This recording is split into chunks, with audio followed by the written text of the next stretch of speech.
जळगाव जिल्ह्यातील चोपडा तालुक्यात रविवारी रोजी सकाळी 11:30 वाजेच्या सुमारास मालापूर तालुका चोपडा गावाच्या शिवारात आरोपी नामे रुमाल्या चेचऱ्या पावरा राहणारा डेडियापारा तालुका चोपडा हा कसत असलेल्या नवाड शेत जमीन कंपार्टमेंट नंबर 211 मध्ये प्रतिबंधित असलेला मानवी मेंदूवर विपरीत परिणाम करणारा 750 किलो वजनाचा 45 लाख रुपये किमतीचा गांजा सदृश्य अंमली पदार्थाचे वनस्पतीच्या झाडांची स्वतःच्या आर्थिक फायद्यासाठी बेकायदेशीररित्या विक्री करण्याच्या उद्देशाने लागवड करून त्याचे संवर्धन व जोपासना केली आहे व पोलीस आल्याचे पाहून आरोपी रुमाल्या चेचऱ्या पावरा हा पळून गेला आहे.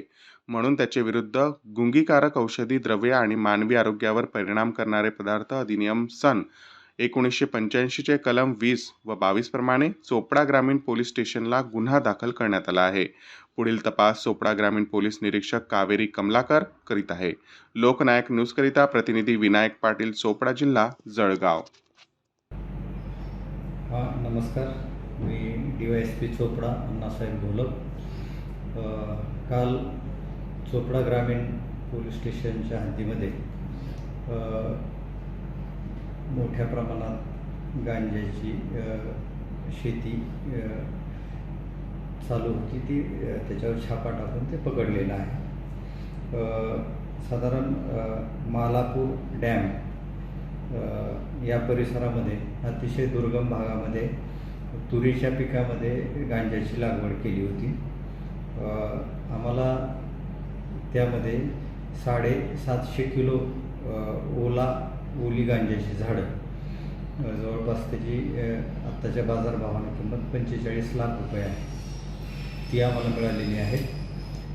चोपडा ग्रामीण पोलीस स्टेशनच्या पोलीस निरीक्षक कमलाकर मॅडम आणि त्यांची टीम, त्यामध्ये शशिकांत पारधी, किशोर माळी, विशाल पाटील, चेतन महाजन, दीपक शिंदे हे त्या बीटला काम करणारे आमचा पोलीस स्टाफ आहे.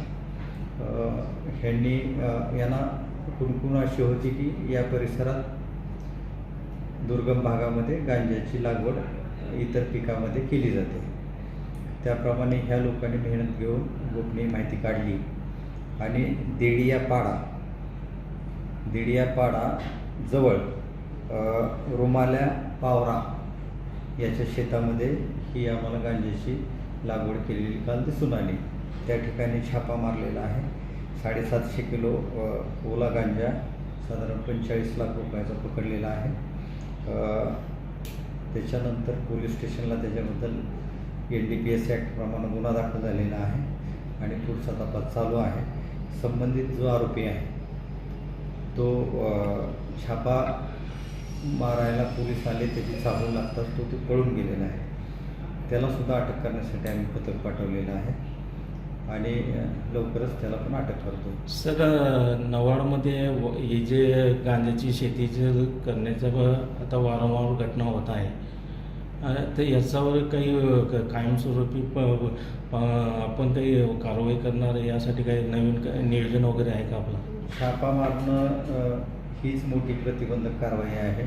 एका ठिकाणी छापा मारल्यानंतर ऑटोमॅटिक जर इतर शेतकरी कोणी असतील जे दुर्गम भागात अशी लागवड करतात, ते नाश करून टाकतात, ते उपटून फेकून देतात, नष्ट करून टाकतात. तर गोपनीय माहिती काढणं आणि त्या ठिकाणी छापा मारणं या गोष्टी यापुढेही केल्या जातील आणि अशी बेकायदेशीर गांजाची शेती हे कोणी करणार नाही यासाठी प्रयत्न केले. लोकनायक न्यूज